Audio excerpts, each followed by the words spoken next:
Hello, I'm Lieutenant Post with the Santa Mariana County Sheriff's Office. Today, we're going to go over the use of force pyramid, which is something that is commonly misconcepted.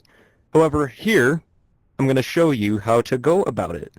Our first level is going to start at the bottom. This is going to be presence.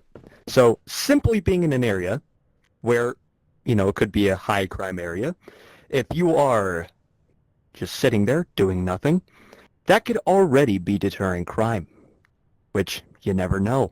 It could just be you sitting outside of a coffee shop with a donut, running radar on a street, and you already determined an armed robbery. Our second one is going to be verbal communication.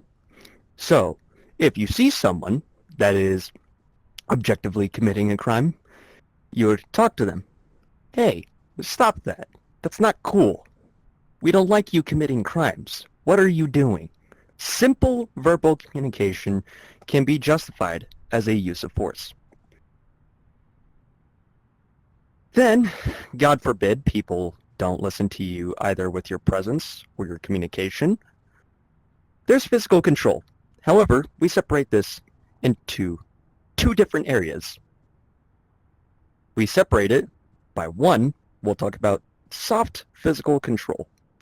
Simple soft physical control can be grabbing or tugging on an arm, or exploiting a pressure point on a wrist, on a shoulder, on a neck, anything in general that could be used as soft physical control to get one to comply.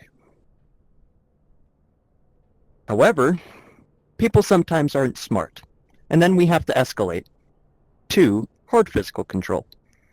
This would be throwing a 1-2, kicking them in the leg, or attempting to go for a takedown or a grapple or tackle, anything of that sort.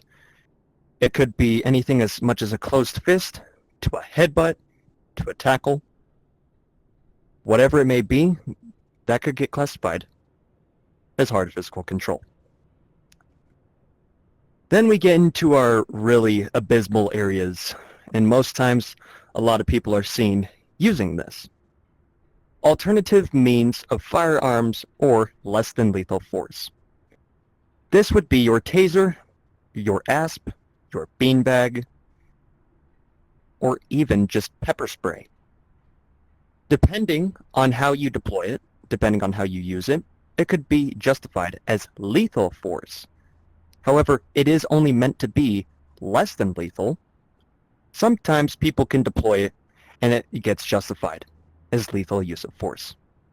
And it can cause fatal damage, such as a beanbag going into someone's head, or striking somebody with a baton and hitting them in any sensitive area in the head, such as the side of the neck, where could hit your windpipe or any veins, or even striking in the head, which can cause traumatic brain injuries. The final one on this is going to be lethal force.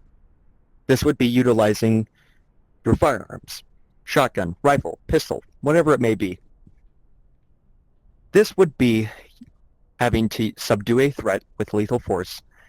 This would be your last option. This would be your last resort. You'd never want this to be your first resort. This is always, always misconcepted. However, throughout the use of force continuum and the pyramid, you can skip levels if you need to.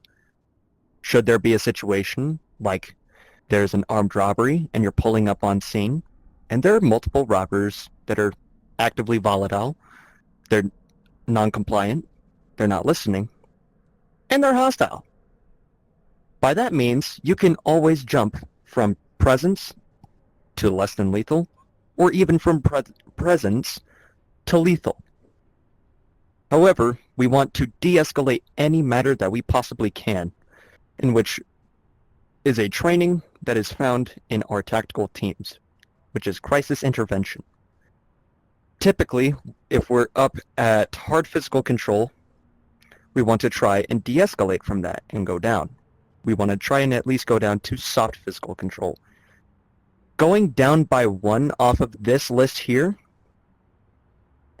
is just a matter of how you treat a situation. This is the use of force pyramid.